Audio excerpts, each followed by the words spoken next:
Have you ever stopped to wonder what really happens when a new tax gets slapped on something you want to buy? I mean, who actually ends up paying for it? Is it the company? Is it you? Well, the answer is a lot more complex than you might think, and believe me, it's a multi-billion-dollar question that shapes our entire economy. So let's make this personal. Picture this. The government decides to put a new tax on that brand new phone or that gaming console you've been saving up for. Now, sure, the company is the one that officially gets the tax bill. But does that cost just stop there? Or does it somehow, sneakily, find its way into your wallet? That is the exact puzzle we're going to piece together today. And this isn't just some academic thought experiment. This is a real, high-stakes question that governments and huge corporations wrestle with all the time. Getting a handle on this is kind of like getting a backstage pass to how the economy really works. Yeah, the answer isn't just printed on the price tag. It's actually hidden inside this fundamental economic concept called elasticity. The best way to think about it is as a measure of responsiveness, or maybe even stretchiness. And it's the absolute key to figuring out who really pays. Which, hey, brings us right to our next section. We're going to dive deep into this idea of stretchiness.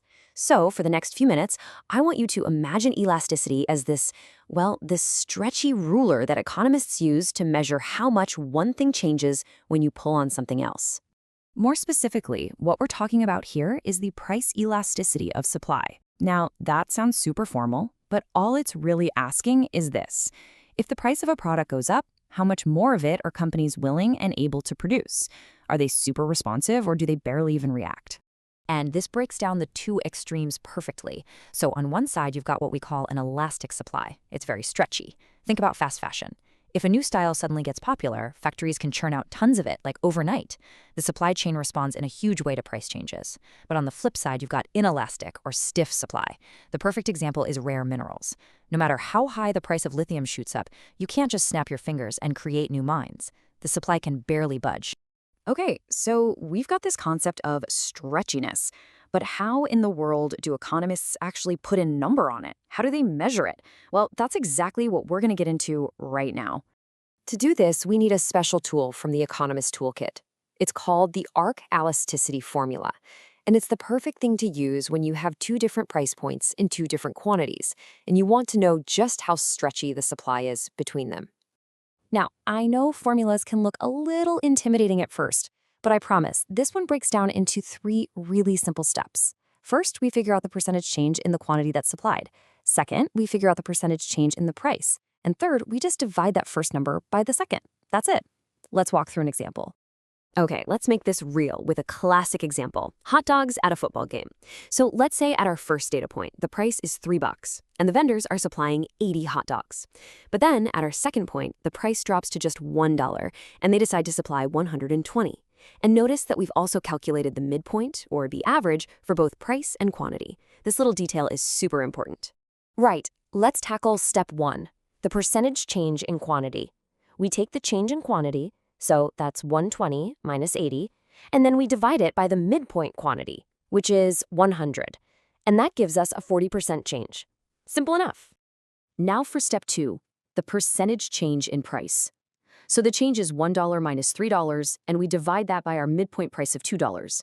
This gives us a negative 100% change. That negative sign is just telling us that the price went down, that's all. And finally, step three. We divide the percent change in quantity, that was 40%, by the percent change in price, which was negative 100%.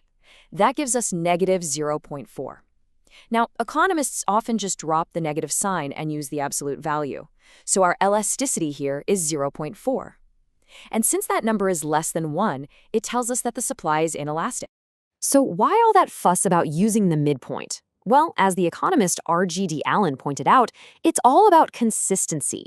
It means it doesn't matter if you calculate the change from a high price to a low one, or from a low price to a high one, you get the exact same number for elasticity. It's just a clever trick to make sure our results are always reliable. All right, so now we know what elasticity is, and we even know how to measure it. But what are the real-world factors that make a supply stretchy or stiff to begin with? What actually causes it? So it really comes down to these key things you see here. We're talking about stuff like the time period you're looking at, the kind of technology being used, how easy it is to get raw materials, whether or not you can store your product in inventory, and just general market conditions. Let's look at a couple of these up close. Let's see how this plays out in the real world. Think about the auto industry.